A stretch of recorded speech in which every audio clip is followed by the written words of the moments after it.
Okay. Okay, we call this legislative meeting to order. Need approval for the agenda. Berlinski, Yes, I move that we approve the agenda.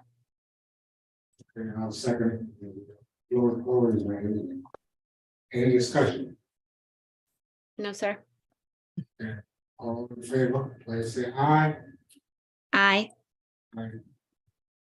Stand for the pledge of allegiance. Allegiance. Aye. And the Pledge United of allegiance to the flag of the United States of America and to the republic for which it stands, one nation, under God, indivisible, with liberty and justice for all.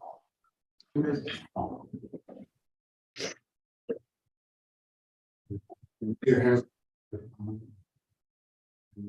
You don't know if they have public comment. There's no public comments.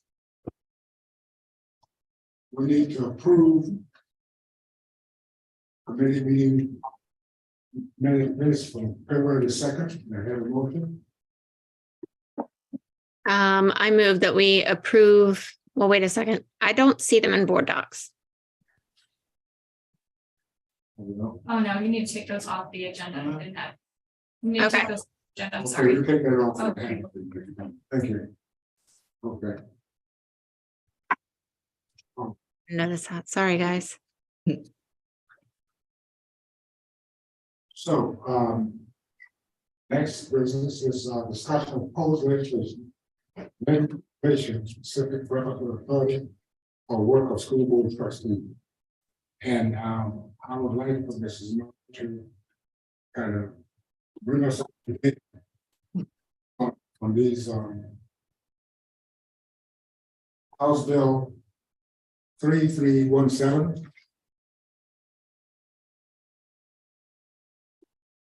Okay, don't know that I have that one.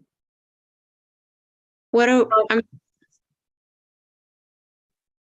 sorry, I don't see that in board docs either.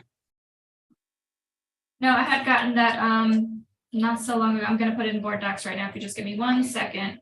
And I'll put it on the screen as well.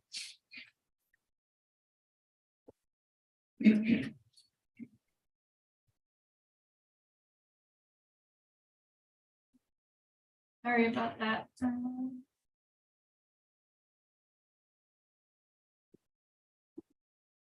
School start date. I have to refresh your screens to get it. Okay.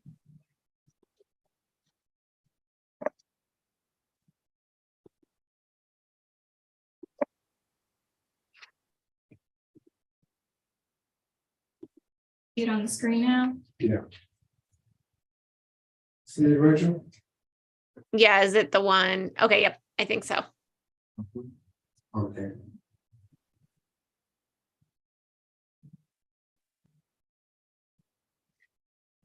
So do y'all just, hey, everybody, do y'all want me to go through this list? Robin sent this list of bills that you guys were interested in and wanted me to be prepared to make comments on. I think what Mr. Campbell was referring to was school start date legislation. I don't think it's in this, it's not in the information that I forwarded to y'all, but happy to talk about it. It is the legislation that would open the school start date before the third Monday in August. And I don't know how y'all feel about that, or if the third date Monday in August is still working for everybody. It hasn't been taken up yet. It's pending in committee. Okay. Is that 3317? Yes. Okay. Yeah, I think, and I think Dr. Gwadz is on with us as well. I think that we were, in the past, in favor of allowing the district to choose the start date. That is true. Yes, I concur. And y'all will remember, just for history's sake, so much of this is coming from Horry County, not to go back before the third Monday. Evidently, they say they have kids who have summer jobs, and tourists are still there through that third Monday taking family vacations. And they will continue to push back against changing that start date. You know, I don't know why they can't do what they want to do and everybody else do what works for their calendar year. But I do know they are continue to be opposed to any changes to that third Monday. Okay. Mr. Chair, And if I could make a suggestion, I was thinking we could just go through these briefly, because I know we've spoke about these before, and we can provide Lynn with our feedback as well. And then if there's any that we need to, you know, put in a report to the full board, so that we can then compile those and send those off in final format. That's just a suggestion.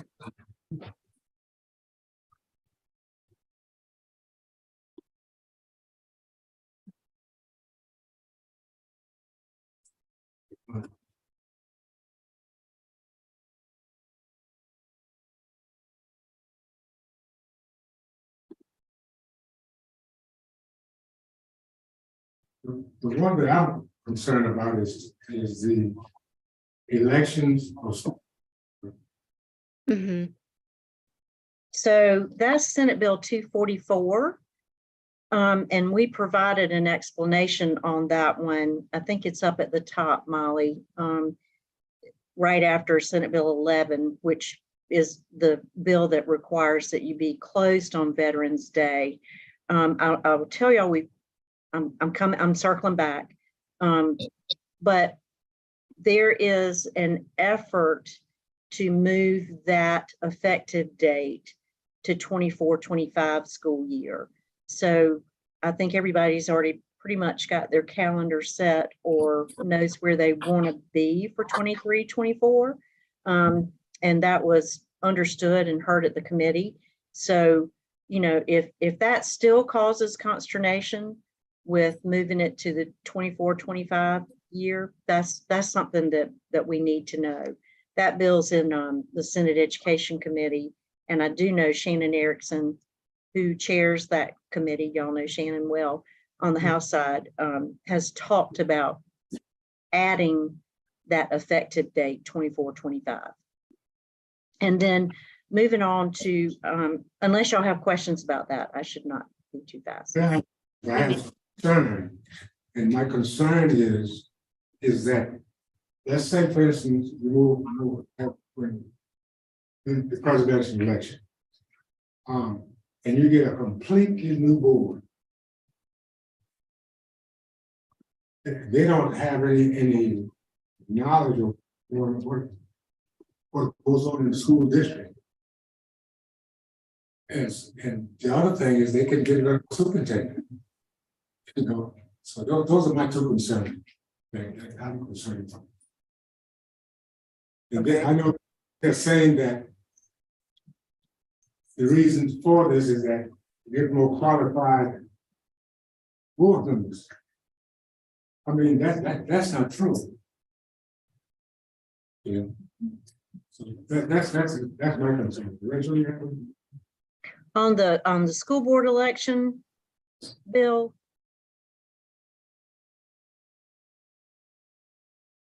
yes. I think that's the one he's referring to. okay. And y'all, I have it that you guys are opposed to that because your election cycle is split and you've got 7 members up at one time and 4 members up at another time. And I understand what you're saying. You don't want a whole group of new people coming in potentially without any experience, you know, wanting to have some senior folks still serving to help. So I think we just need to let the House and Senate Education Committees know that you all have a problem with that and why.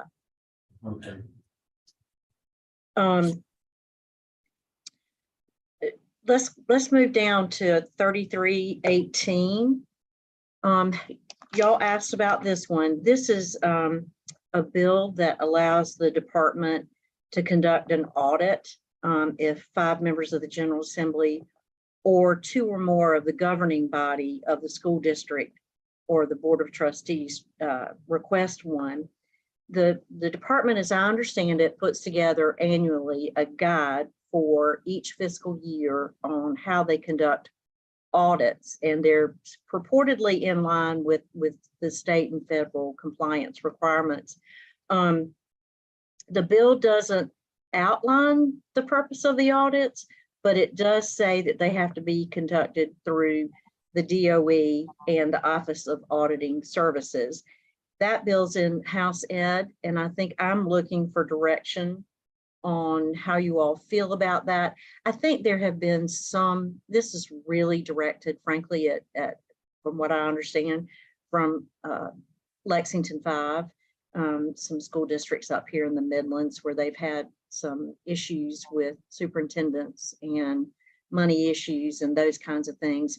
And I think they are trying to find a way to be able to conduct an audit just to determine if there'd been anything, any wrongdoing or untoward things going on. So that's my general understanding of the bill.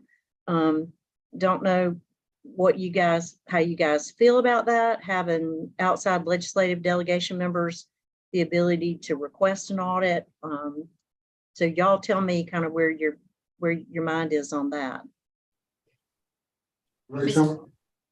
Yeah, I think the one thing that I had mentioned, or at least was not clear on, is that this bill requires or allows for 2 members of the school board to request it. And so in our case, we have 11 members. So that doesn't take very much. And if you're looking across at the other school districts that might have a much smaller composition of their board, that might be a bigger task or a bigger ask. So I just feel like I'm not clear on where the numbers came from in terms of it being either 5 members of the GA or the 2 members of the school board. So if there was a way to make that so that it was more appropriate for all school districts, you know, where they said maybe a majority of, or a certain composition percentage wise of the school board that wants that, I think that would be more appropriate personally. So you're looking at more of a proportional kind of based on the size of the school board. So if you've got a 5-member school board, then 2 might make sense. But like you say, when you have 11, you probably need more than that. So some language that would balance based on the size of the school board. That was my concern. Okay. Dr. G, were you going to ask me something about that? Yes, thank you, Lynn. So first of all, we are required by law to have an outside audit annually. So what's the purpose of this? Why, I guess that's what I'm asking is, how is this different from what we're required already to have? The second, I would agree with Dr. Wisniewski, is that just 2 members can of the school board of trustees can request the audit. That, I think that's a slippery slope, and I think it should be whatever side it should be a majority. It should be, by vote. That's how we have power and authority, is only by vote.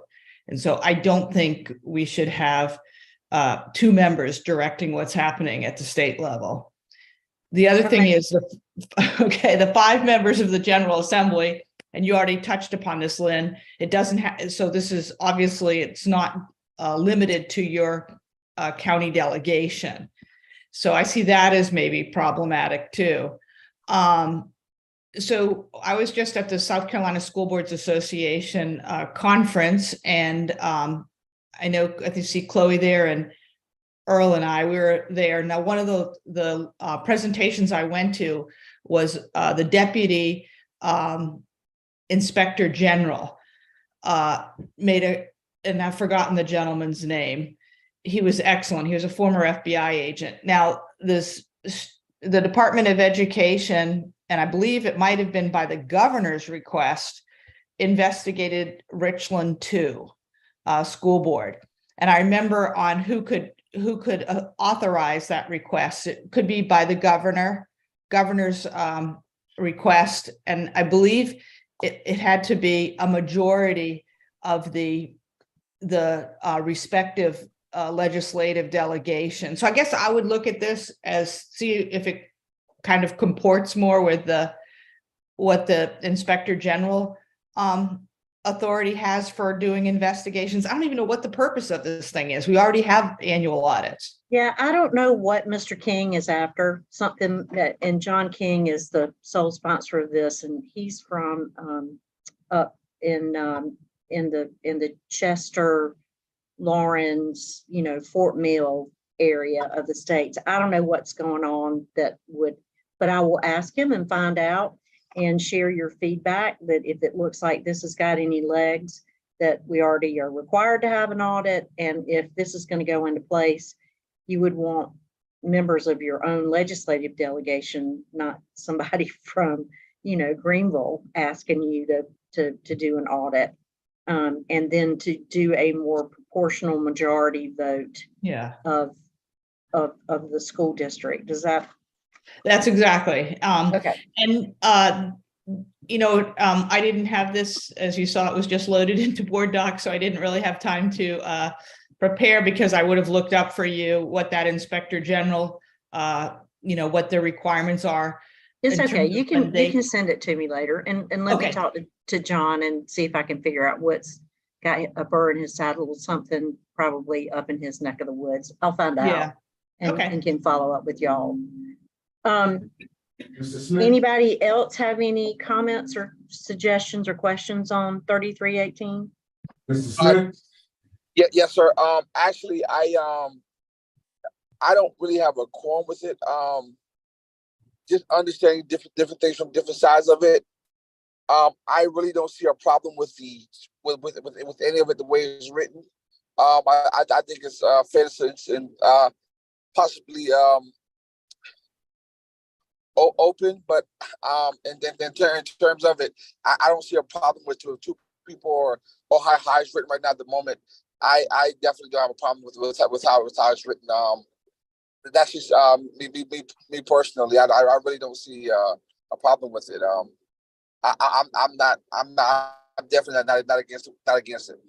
Yeah, I feel a little different. I just want to make that known. Thank you.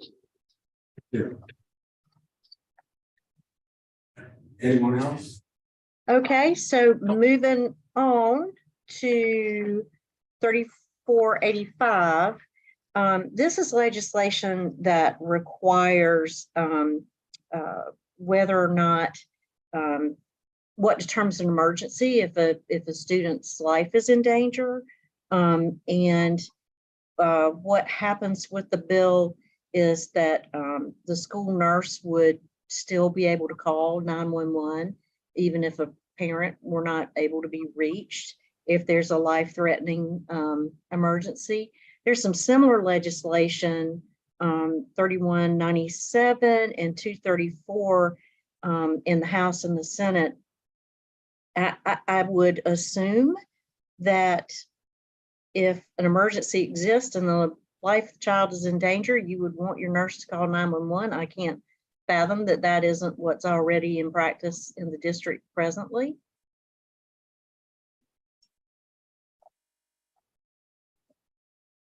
I don't recall there being an issue with this one, but there's this bill delves in a lot of other things. I don't foresee that this bill is going to move, but if y'all want to just take a look at the full body of the bill and let me know. I do want to mention this. There is a separate piece of legislation that's running over in the House Education Committee that deals with epileptic children.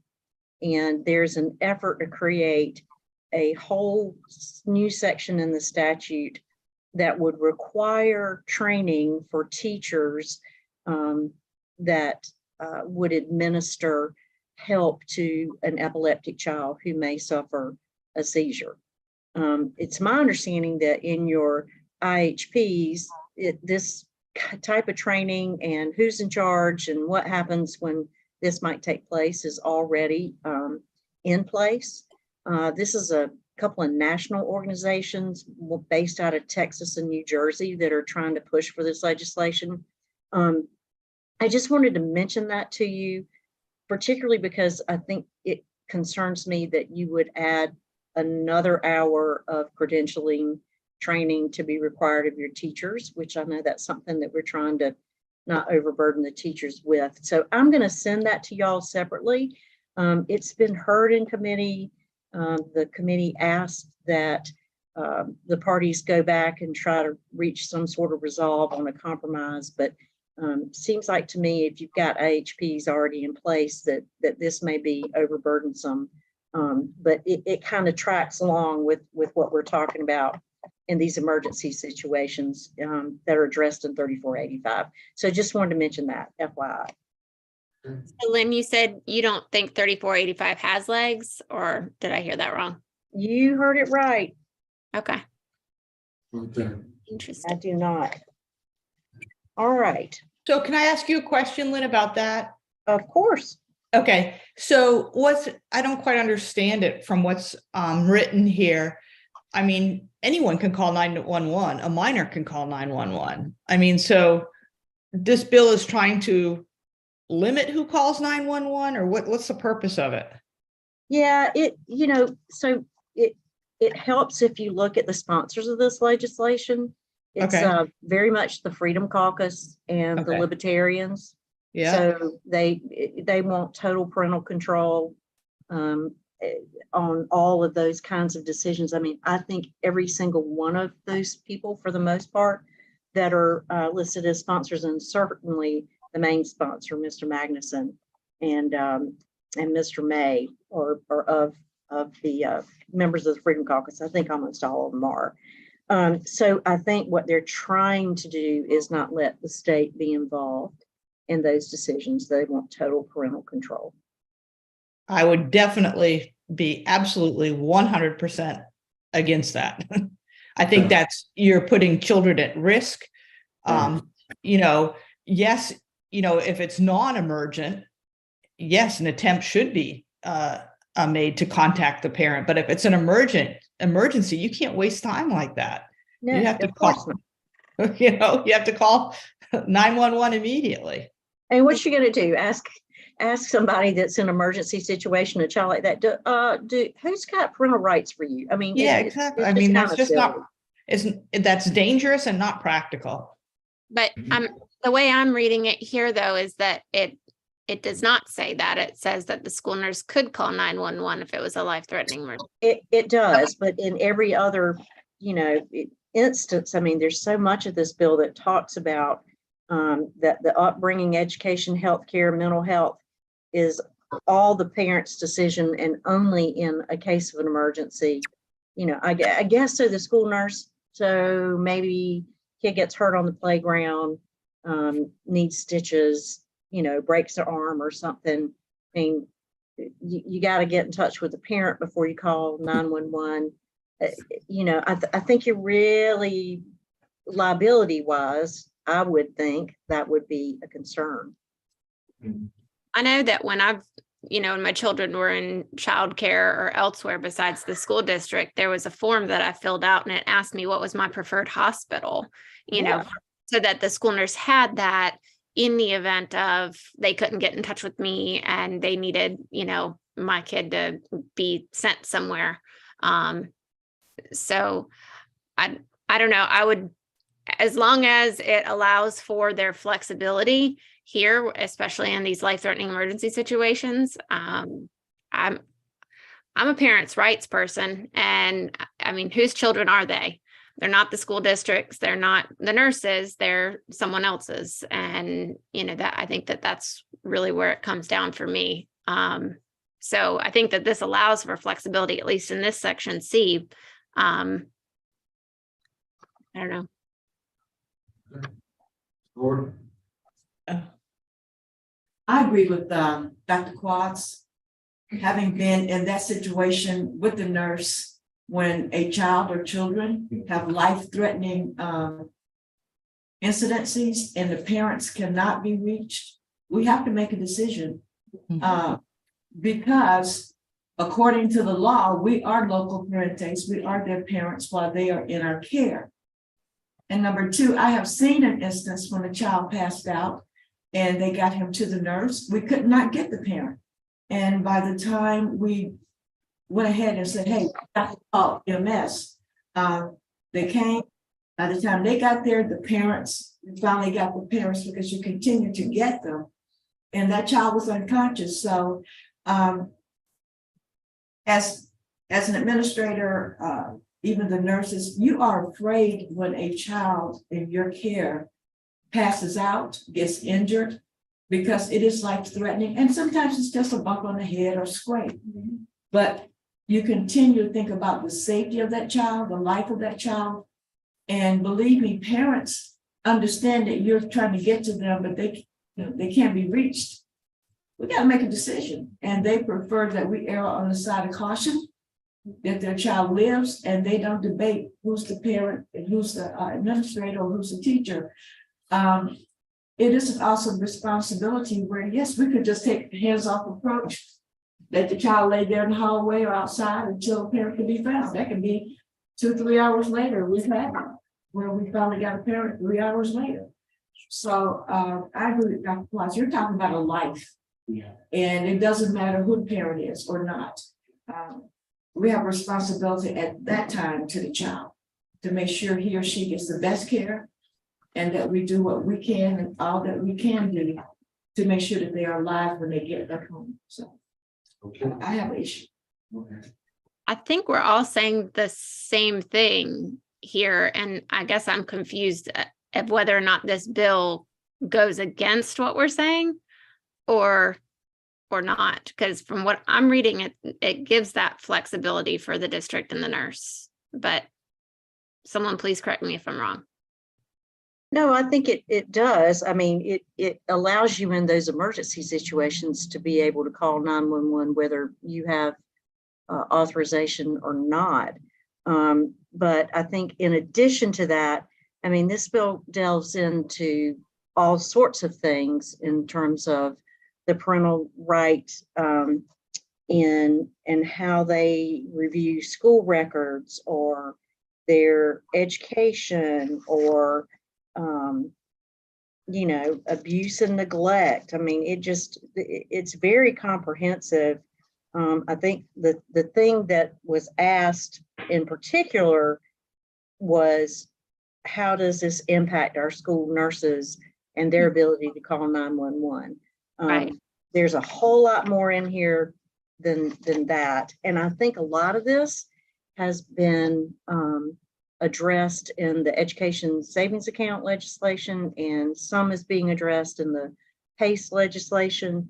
I just, whatever you guys want me to do, but I think the main piece of it is that you want to be able to call 911 if a child's life is threatened and you can't get a hold of a child, mom or daddy, Yeah. or whoever's in charge.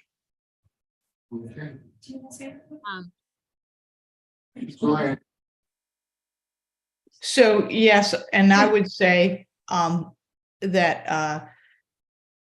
there are times when the school administrator, including the nurse, should not be trying to contact the family. You just need to call 911. And the nurse is certainly not going to witness every emergency situation. And you have to remember, too, once you call 911, you at least are getting EMTs there who can certainly administer a higher level of care than your school nurse can and the staff can at the school. So, and you're not, they'll certainly, sometimes EMTs will come and say, they don't need to transport to the hospital or whatever it is, I mean, so I think we want to, have all of our children protected and in case of emergency. And I don't think we should be hands off at all. Rachel? Yes, sir.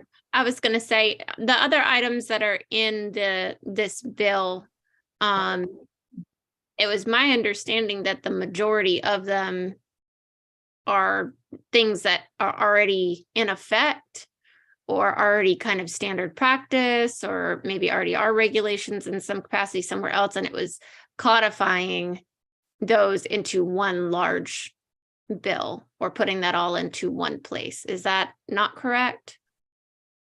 There's a lot of new, there's a lot of new language in this bill.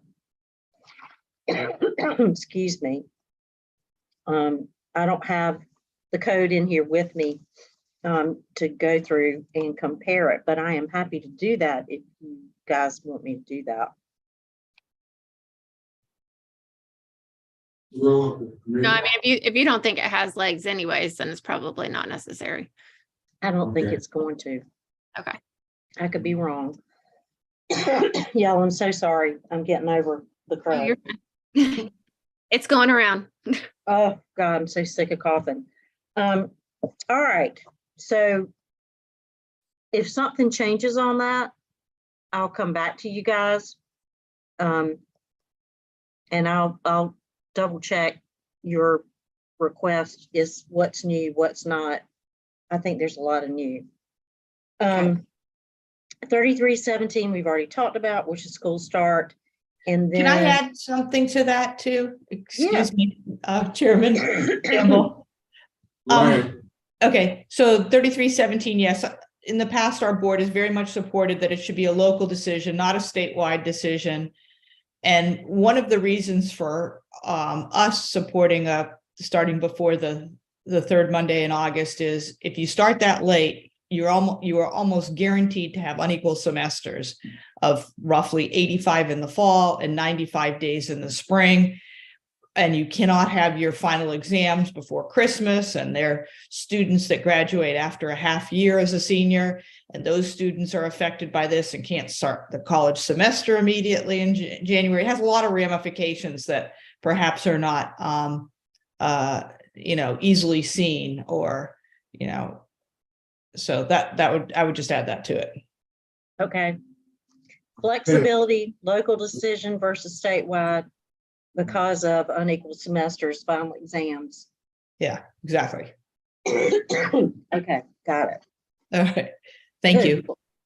Do you think that agree to let other districts choose the start time instead of going along with Horry County? I mean, let them, if that's what they want to do, it's fine. Exactly. What do you think? So Earl, so your proposal is make it a local decision, correct? Right. Yeah, I agree 100%. If Horry County wants to start the third Monday in August, have at it, if we want to start some other time, or maybe give a range where schools can start, just as an example, from the first Monday in August through the third, no later than the third Monday in August. I mean, you could start, you got to have summer school, so you can't start too early. I mean, I don't know, things like that. That is, maybe we can talk to our delegation and see what they think. You cannot handcuffed by one district. Right. Well, and that is what's happening. And that's the way Horry County has driven this train for a long time. It's insane. Okay. Rain, I got it all written down, what y'all Okay. care about on that. The next one on the list is 206, which is teacher salaries.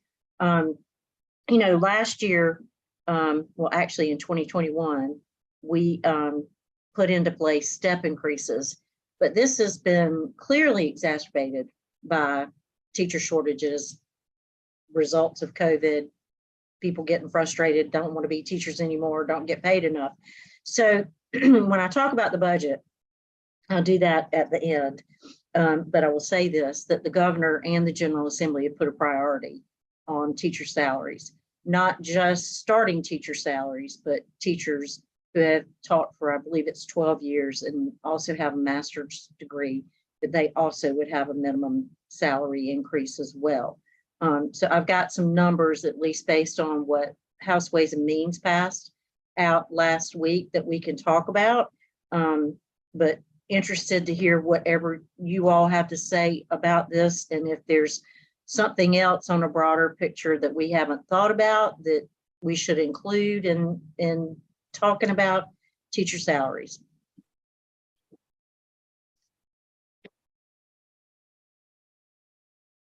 Okay, Dr.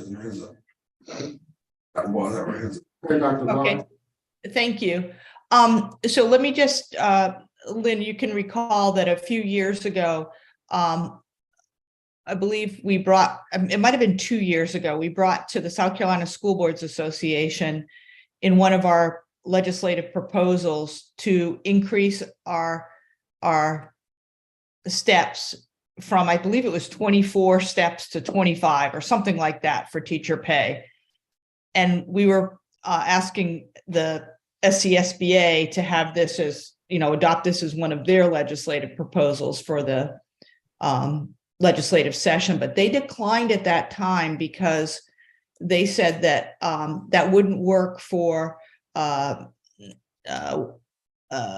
should we say, districts that had significant trouble meeting, obtaining revenue for their budget, and this would put a requirement on them, and then a state mandate on them that wasn't going to be funded by the state. So I'm curious, I'm all for, the more experience, the more education, the more compensation is the way I would look at it. But is this, something that would be is funded by the state or no? What's behind this? Do you know that? Well, this is Senator Fanning, and he is a former history teacher in Chester. So he's always on the teacher side of issues. So it's meant in the best way possible. I know that what he, like you just said, feels like that the amount that you pay a teacher is reflected upon how well they perform and how well the children are educated. So he would want the money to be funded from the state and it not be an unfunded mandate to the local districts. And again, when we talk about the budget, what's been included this year in K-12 is phenomenal. And we've got, and I'm getting ahead of myself, but we've got $1 billion left to spend. So we've only spent about $3.5 billion. And well, 11 billion, but we've got another $1 billion to go before the process is over. But the intent for this definitely would be that the state would pick up the cost of this, so that those districts who may not, some of those rural districts that don't have the property tax income, so on and so forth, to be able to match state requirements would be addressed.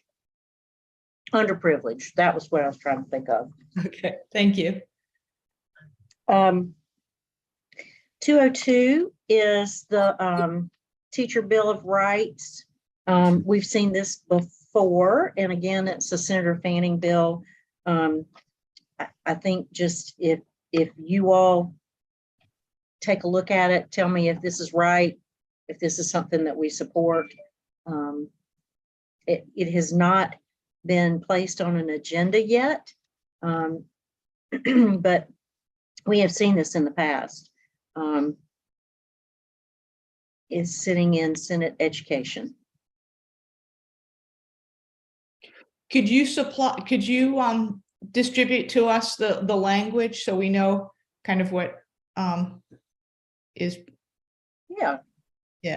Or you don't have to do it right this minute, but Okay. if you could send it to me as the chair, or to Earl as the chair of the legislative committee, or send it to Robin, then she could just distribute it to us all. Okay. That's the easiest way.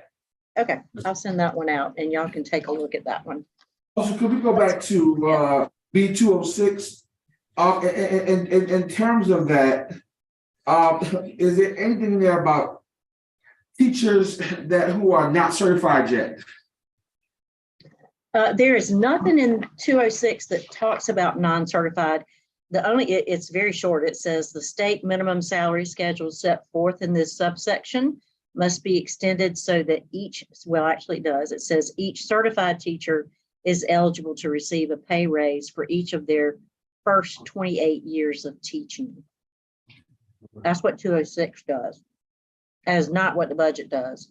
And there is some proviso language that was adopted to deal with some non-certified teachers, perhaps an engineer who wanted to come in and teach a math class, some other sort of professional occupation that could come in a science area, that kind of thing.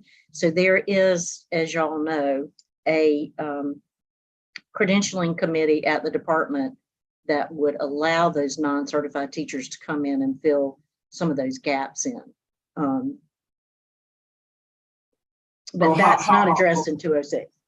So how about locally? Is there anything that address uncertified teachers that may addressing giving them a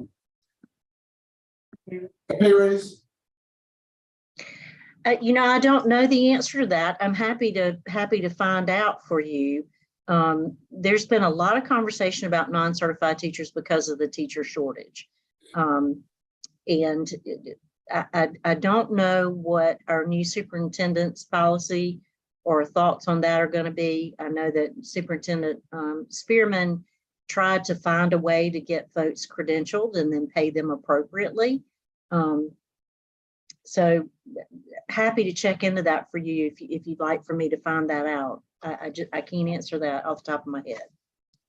Yes, ma'am, please. And then also another reason why I'm asking that question is because I know that private schools they have a lot of teachers who are uncertified, and they are allowed to pay them as though they are teachers, and they're allowed to use them for a certain period of time. And I know that that's not a function that's taking places in the public school sector.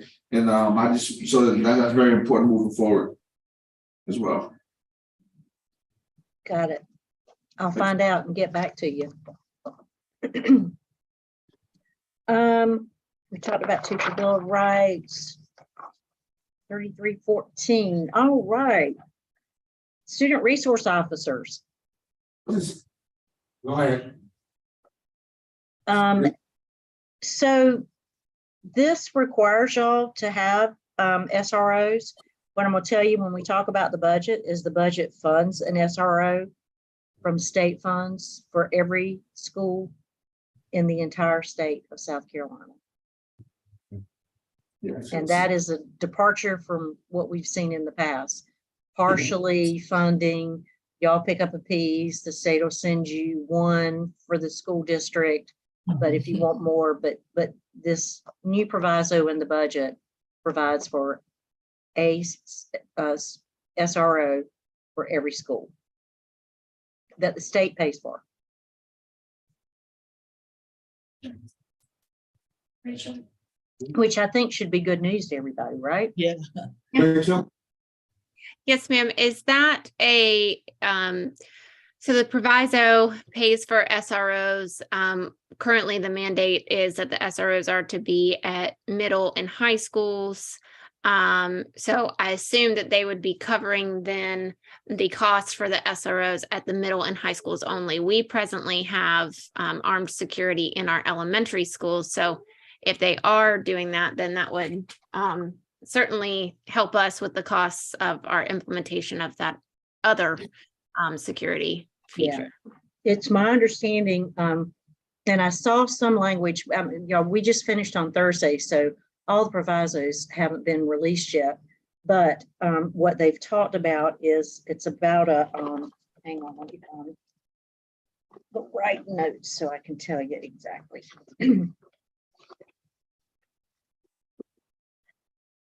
So it's a $13 million appropriation for 188 new SROs that would go in all schools, is how the appropriation was explained. Okay. And I will pull the proviso language as soon as it's available, so y'all can take a look at it. Yeah, I think it would be important for, now that we're in budget discussions right now, that we have the information of how that could affect us for Tanya, for our CFO. Additionally, this bill 3314 talks about an SRO for every 500 students. And I know we recently actually looked at something similar at a board meeting, and we're talking about allocating more SROs to schools that had a higher student population, to try to do basically the same thing here. But I think it was, off the top of my head, I think it was 6 new that we would need, 6 new SROs to accomplish what this bill is talking about. So again, if we're going to be, if this bill passes and we're looking to add 6 to what we already have, and if the proviso is allocating funds, I think we need to know how that does financially impact us for our budget discussions as well. Makes sense to me. I'll pull the proviso language as soon as it's available and send it down to y'all, so you can take a look at it and see how they're going to allocate those resources. So hopefully that would free you up internally, budget wise, Funds, to add or, you know, supplement or not. Okay.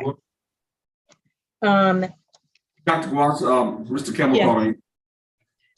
So the other thing, Lynn, too, is the problem we've had in Beaufort County is actually having or obtaining qualified SROs through the sheriff's department.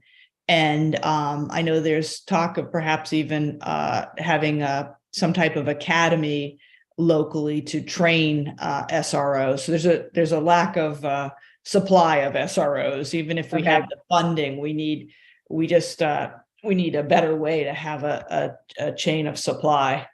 Okay. Good to know.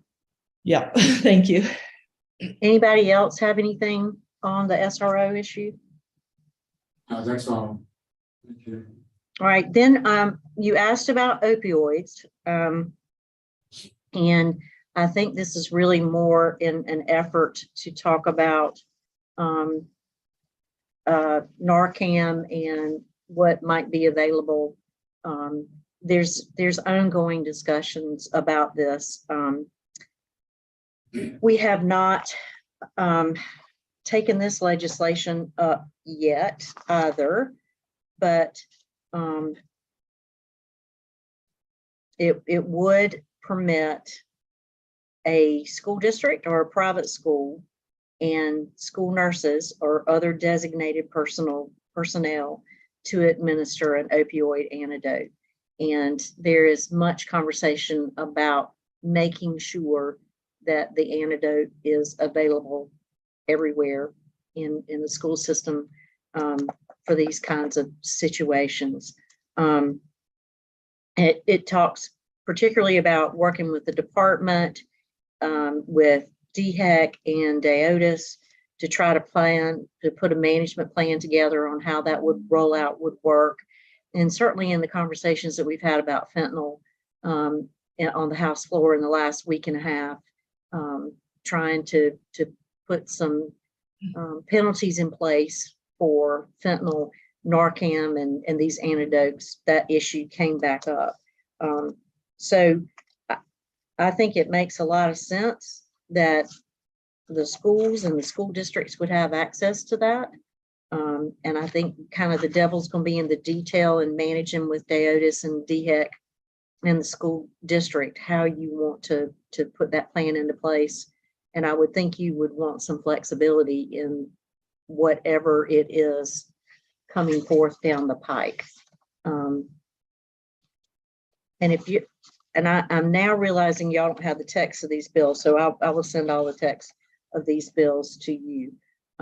But it does require education and training for school personnel and procedures for responding to an opioid overdose and including a process in the IHP for healthcare, for substance abuse, and for students at risk for those types of opioid exposure and events. Seems like a really good idea to me. Rachel? Thank you, Mr. Chair. Yeah, this is something that's I've kind of taken an interest in the last few months, and I'm really glad to see that there is some legislation and that there's some forward thinking in regard to this, simply because it's spreading very quickly and it is so deadly in very small quantities, and it can be hidden very sneakily. So I have great concern that unsuspecting juveniles could be exposed to this, and that we wouldn't have the ability to help them if they needed that help, God forbid. So I'm fully in support of this. It's my understanding, and I think my question is what is currently preventing school districts from doing this if they wanted to on their own? Like, is there, I thought that, and this could just be incorrect, but I thought that Good Samaritan laws and different things prevented anybody from liability if there was an instance like this, and that the antidote, the Narcan, it cannot harm individuals if it's a suspected overdose and it ends up not being that Narcan cannot harm them if it is administered. So I guess my question is something preventing school districts, is something preventing school nurses, or is that just is this allowing for additional shield? This expressly provides immunity. Okay. It expressly provides immunity, which I don't think you have presently. Okay. Understood. Thank you for that. Of course. That leads us to juvenile justice. Hold on. Oh, sorry. Yes, sir. I just wanted to mention that I'd spoken with Denise Unruh about, asked her why couldn't nurses give this medication if in an emergency setting, and she told me that this State Board of Nursing said that school nurses were not allowed to administer Narcan in the school setting. So hopefully with this legislation, then the School Board of Nursing will allow it. So Yeah. Again, I mean, because it grants immunity and it provides expressly that the student nurse or the school nurse could provide the antidote. And I suspect the nurses have put together a practice act that would change some of their scope of practices. And, sometimes like everybody else, they get a little proprietary in what they want people to do. But I mean, I can't fathom that you wouldn't want your school nurse to have the ability to address an opioid overdose. I mean, God, you just saved the life of a child. So, and I think the General Assembly is going to feel that way, at least based on how they debated fentanyl last week. I mean, it was very much a centerpiece of that conversation. Well, my question is, since Ms. Carter said what she said, in terms of that, then the question comes to my mind right now. So where's the parent piece involved in all of this? What does that look like? I don't know that I can answer that other than if a child is experiencing an opioid overdose, I mean, you've got moments to react to that. Or otherwise, I mean, if it's fentanyl laced, I mean, just a smidge, I mean, it'll kill anybody. And I mean, we've seen so much more of that happening. These drug dealers are coming in and cutting heroin and cocaine with more fentanyl, and I mean, it's just lethal. We had a lawyer down in Charleston that had bought an over-the-counter, off the street, Xanax that was loaded with fentanyl, and he died. So I don't know. I think the General Assembly's intent would be to try to address those situations and for the school nurse to have the ability, with immunity provided, liability immunity provided for her or him if they administered the antidote. Got you, thank you. Okay. So the last one that I have before we talk about the budget is the Juvenile Justice Reform Act. This has been going on for years. I can just tell you that this has been a passion of Senator Malloy for a very long time. They get close every year and haven't been able to, really get it over the threshold. It is a very long bill, and I cannot purport to you that I can tell you everything in it. But I know that y'all were concerned about it as it related to discipline and the types of things that you would be able to do. So I'm going to send this one along. It is coming along. I anticipate that it will be passed out of the Senate this year. And then the House will need to take it up. But again, it is a very comprehensive bill that deals with disciplinary actions. It talks about what to do with these children if they get in trouble and where they go and what their rehabilitation process is. Sarah Shealy's also very much involved, and y'all probably know she is hugely an advocate for children and children's rights and trying to do something to help them. So this one's really complicated. What I'm going to try to do is seek from Senator Shealy and Senator Malloy a summary of the legislation and send that to you guys.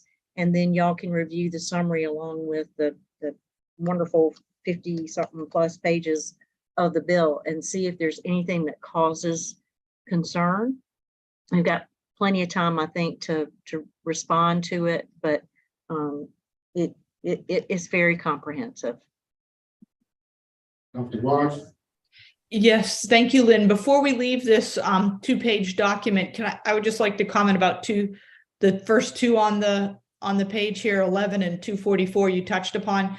Concur Veterans Day, the board has already voted on the calendar for 23-24, and that's a state statute. We have to vote on it. So yes, I would concur that it needs to be amended and commence the following school year. 24-25. Correct. Okay. Yeah. And then the next one, 244. So is this, I'm a little confused. So it says, so is this still having us be elected every 2 years? Or is this only having everybody elected in every 4 years? It looks like it's still the alternating like we have every 2 years, but Alternating, but having it on general election day instead of a separate date. I think kind of what Senator Kimbrell was thinking is that it could be held. It says, provided, notwithstanding any provision to the contrary, any regularly scheduled election for a school trustee must be held at the same time as the general election in even numbered years. well, I think that's what we're already doing then. And it does give a grandfather for 2024 elections. Yeah, ours are only even years anyways, but it's a little odd, even though we have an 11-member board, ours are 7 or Do y'all hold in time the November election, or do you hold at another time? no, it's November. Okay, well, you're already in compliance So I think exactly. Yeah. for sure. All right, well, let's go to the good news. I like good news. So I have I a just, question. I have a question before you get to that. Sure. There's a bill right now in the House that is basically I can't remember which one it is, but I believe you also sent it to us. I'd like more information on where it is basically saying that a kid can go to school at any school in South Carolina. And basically, it doesn't matter how long they're in South Carolina. I want to know how serious are they about that bill? And do you see that, do you think that bill will get any legs? I do. I think there's a lot of effort, at least through the education savings account legislation, which has passed the Senate and is over in the House, that provides some parameters around which a child can be accepted at any public school within the district if they meet certain requirements from the district. So I do think it has some legs. I don't think that language is totally, I don't think they're quite done with how they want to get that right yet. I have a meeting with Senator Hembry on the 9th of March, and that's one of my questions for him, is to ask him how he foresees that happening and how we deal with, you know, it happens in Richland County a lot. I can speak to that. You know, some people want to go not to one high school, but the other high school. And there's a process in place for how that happens. But now they're basically saying, we're just going to let you choose wherever you want to go. But even the State Department has said, well, you got to have some parameters around that, because then that kind of undoes the whole idea of what we're trying to fix. So I don't think they've totally gotten their arms around that yet. And that's a valid question. And I'm going to pose that to Senator Hembry to see if I can get some help in better understanding what the department and what the General Assembly's intent is going to be to address those district transfers. Because it just can't be total open door policy. I don't think that works for everybody. Thank you, Mr. Chair. Madam Chair, on the academic piece about the calendar, I don't think we have approved it. I know we brought it before the board, all three, and we were sent back to work on the one that we are looking at, basically because of the Veterans Day, where we as a district propose that we're saying that we have to recognize Veterans Day the day before, because it's going to be on a Saturday this year. So my question is the state saying that next year that would definitely be a law, but is it not law yet? Is it just something that we are doing? Because I've met with. Correct. Okay, so. In the past, the board members in general, I would say, wanted to have Veterans Day, you know, as a holiday for the teachers and the students. But I'm pretty sure, Chloe, we approved the calendar at the meeting. I think that I wasn't at a couple weeks ago with modifications, as I recall. From the minutes, that's what it looked like. But Dr. Stratus on Monday, and so we're going to have a report back to the board after the academic committee meets, so that we can do that. Yes, ma'am. Just want to thank you for have not approved it yet, but we are educating me. No, ma'am, just informing you so that we're feeling that we made a decision. And just to go back to the last thing that I was talking to Mrs. Maria about, also and just another parameter question within that bill. My understanding, you said in the Beaufort County, my understanding was throughout the whole state of South Carolina. Basically, if a kid want to drive from Columbia to Beaufort every day to go to school, then they can. That's right. Okay, so it's not just within the county. And that brings me great concern, because I believe we already have enough kids who are coming to school from Savannah and Jasper counties in this district already now. So that right there, that makes it even more problematic that will be allowed. Well, and how do you deal with transportation, right? I mean, right. How do you, I mean, that's a huge problem with that. So I need to better understand what the broader scope of that's going to be. And I'll come back to y'all and talk to you about that, but valid point. Okay, thank you. All right, if y'all are ready for the good news, I'm gonna share the good news. So we just finished the budget in Ways and Means last week. Long process to go. Y'all know, y'all have been here with me throughout the years. will be on the floor of the House the week of March 13th. And then presently, they're already accepting agency testimony over on the Senate side, and they will take up the House passed version of the bill. I think we're looking at probably 2 weeks after Easter. It's kind of tight because the Senate doesn't have as much time to deal with the budget since we've moved adjournment date now to the second Thursday in May. But all that being said, it's going on at the same time, but the House debate is on the week of the 13th. We've got more money than we've ever had. I think I told y'all about $11 billion, of which they have held back $700 million to appropriate for capital reserve fund projects. And in addition, the Board of Economic Advisors, I still call them that, that's not their new name, but they're Fiscal and Revenue Affairs. And they're expected to announce at their next board meeting that we may have additional surplus revenues for the 23-24 year, upwards of another $1 billion. So we're flush with cash, which is amazing. I don't know how long we can sustain it, but thank goodness right now we're doing good. So there's a base pay increase for all starting teachers of $2,500, for which the state pays. That is a minimum of $42,500.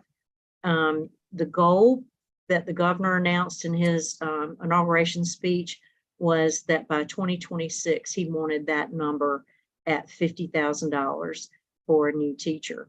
And then included in this budget, the teachers that have 12 years plus a master's degree, their minimum salary start is $55,104. So that is all in the new budget. There's almost $600 million in new funds for K through 12. 261 million of that's in state aid for teachers. We talked about the SROs, $13 million to pay for 188 new SROs. And we'll pull the proviso language and send to you on how that's going to be dispersed. There is $120 million that has been appropriated for capital projects, and of that, $20 million for school safety upgrades. Haven't seen the language for who's getting what yet, but that is set aside for capital projects for school districts. $17.3 million for school bus driver increase in pay. $15 million for high intensity tutoring program. $42 million for literacy instruction, and that's for K through 12. And then $16.7 million new money for full 4K kindergarten, and then $3 million to increase teacher supplies up to $350 from $300. And then they've put a placeholder, and you'll see in here for the education savings account trust fund. I think we're not finished with that yet. The Senate legislation puts about $5 million the first year and then climbs up to about $25 million. The House just put a placeholder in there for this year. So that's a quick rundown of the budget and where we are. There's you can see each of the lines in the spreadsheets that I've sent to you guys. You'll see computer science is addressed in here, reading instruction, and just, you know, they've been very generous in trying to spread the majority of the new dollars to K through 12 education. And happy to answer any questions I can about any of the money. Questions? It will change. And there's more, like I said, there's more to come. In terms of spend, in terms of spend, how are they? What are they put into allocate to more spend resources in this bill? I'm sorry, I just didn't hear you. And for what Oh, so- resources? And sped, special ed.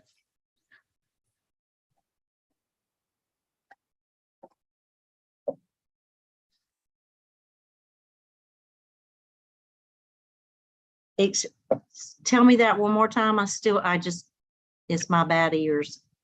No problem. In terms of special ed. Special how ed. is- Yes, how is, or sped, AKA sped, how is the state looking to increase more money to allocate toward those areas? Let me look at disabilities and special. Eds. Bear with me just a minute.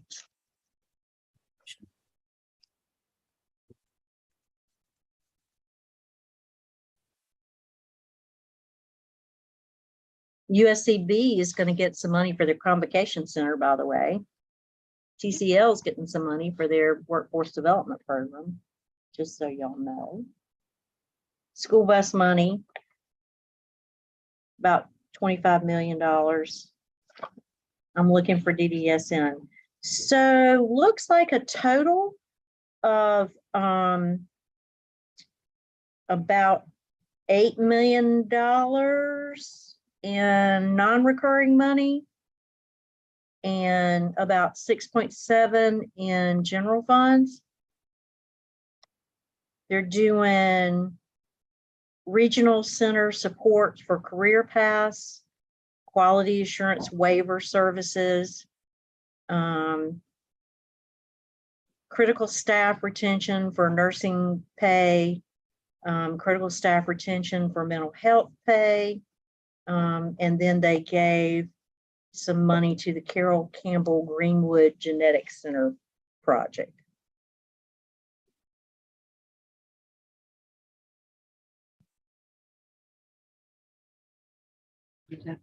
That's under DDSN.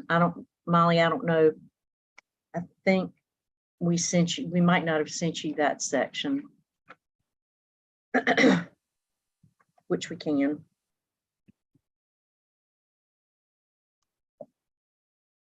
And they're going to do lease purchases for buses and straight out purchase for buses and EV purchase buses. So Spectrum on buses. I think y'all told me you were in pretty good shape bus wise. Also, while we're talking about about those areas, how about parapros? Are we looking to have more money in that area as well from the state? In what area? Uncertified staff, parapros, teachers assistants, and those types of positions that don't require licenses. Because we oftentimes we advocate and we talk about teachers, but these teachers cannot run these classes without these teacher aides and teacher assistants. And I was looking to see if the state was going to provide a little more funding to help hold those positions in place, because it's just unfortunate that we talk often a lot about teachers, but a lot of teachers in certain areas can't do it without their support system. Right, without. And that's something that the focus more at the state level. I think, because then it will trickle down to the to the school board. I think that's directed from the state aid to the classrooms in proviso form. Let me pull that language for you when I'm pulling that other language, and I'll shoot that to you as well. Thank you, I appreciate that. Of course. Anything else? Rachel, you have anything?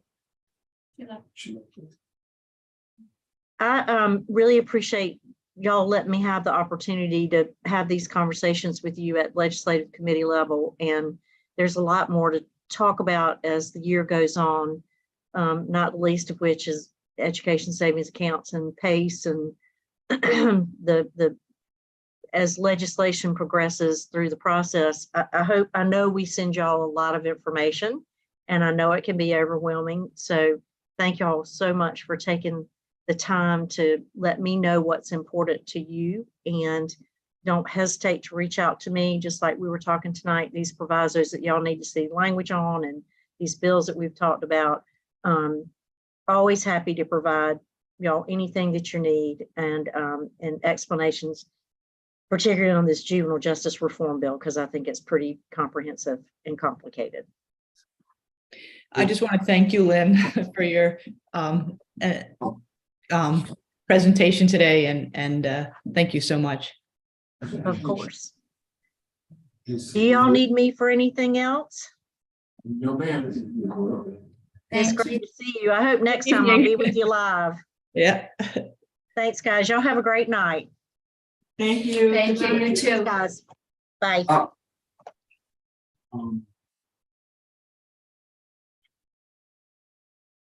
Future agenda items. Oh, that discipline, I definitely want to do this. Bill that's coming. Okay, well, once we get the information, I'll send it. Hmm. We're gonna send us all that information. Right, but I would like us to look at it, because when you look at them. Students is committed, we can't tell the teachers. No. You can stay good, you can Right. stay right there with, Yeah, the record, you cannot. you cannot No, stay you right. can't. No. Yeah. Oh, wow, is that What was right? that? Mhm. I didn't know that. Future agenda topics? Yeah. Well, which one was, what was it? I didn't hear, I'm sorry. The Discipline. discipline, This is good. yeah. She knows that was right.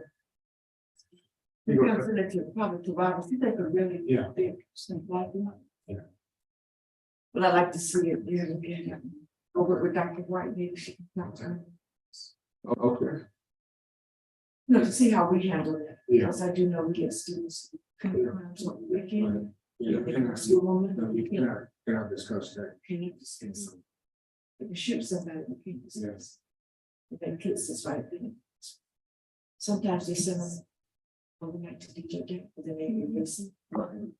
They can, so we try to get, used to try to get them to touch. That's just, I just didn't know. We don't want any information for the schedule another meeting. Okay. Dr. Watts, you had any comments? Nope. I was just gonna suggest you set the date for the next meeting, Okay, or maybe you're meeting a certain, I don't know, are you normally meeting a certain time each month or every other month or whatever it is? what is it? I'm retired, so you just tell me, I'll be here. Okay, sure. We have it the last Thursday of each month. That'd be fine, at 4:30. That's what we were doing. Yeah. This is a. Yeah, because Monday, this meeting today would have been agenda setting. We're having agenda setting tomorrow night. Okay. So when is your next one? It would be the last, the third, You want to do the last one, the last? the third, it could be the third Thursday. Let me see.